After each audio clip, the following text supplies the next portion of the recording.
Hi, my name is Dr. Charles, and the pretty lady next to me is one of my favorite patients, Lori. And between us is my dog, Dolce.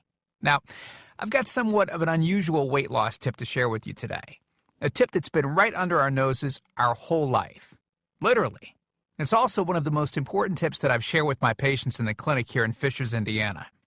It's a very simple tip that could help you quickly lose 1 to 2 inches from your belly in under a week. Now, I need you to listen very closely. This video contains one of my biggest fat-burning secrets. And I don't know how long this video will be up, so please be sure to watch it from beginning to end while it's still here. Okay, so you're probably thinking to yourself, listen, I've tried every diet known to man. I've given it my all, and it just keeps coming back. Well, let me stop you right there. This is not some magical weight loss pill.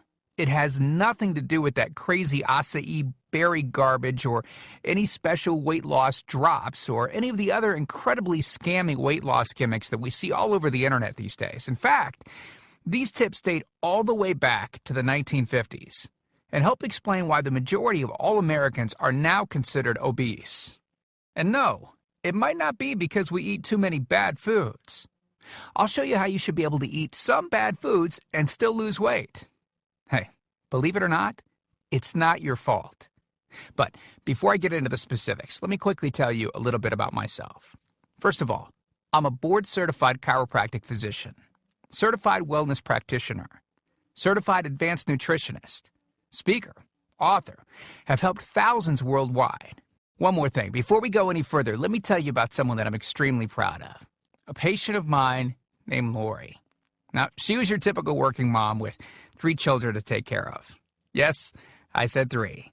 Lori was my guinea pig at the beginning and helped me create this program. Now, she comes from a very poor line of genetics, obesity, diabetes, heart disease, etc.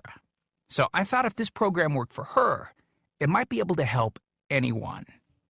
This one specific tip that I'm about to share with you helped Lori lose 2 inches from her belly, lose 8 pounds in only 9 days, lose 2 inches from each thigh, lose 3/4 of an inch from each arm, drop 3 dress sizes. At the age of 30, she now wears a smaller dress than she did in high school. Now, I know you're probably skeptical, and I don't blame you. I mean, it sounds like something so dramatic that it must be torn from one of those supermarket tabloids, right? But it isn't. Lori ultimately lost a whopping 90 pounds of fat and dropped 16 dress sizes. 16! Lori went from this, 210 pounds, which, by the way, is the weight that she couldn't get rid of after her last pregnancy, to this, 120 pounds. And she achieved all of this without counting calories, without starving herself, without killing herself at the gym, all while still eating all the foods that she likes, like raspberry cheesecake ice cream, which she absolutely refused to give up. Her friends are jealous, and acquaintances can't believe that she's ever even been pregnant.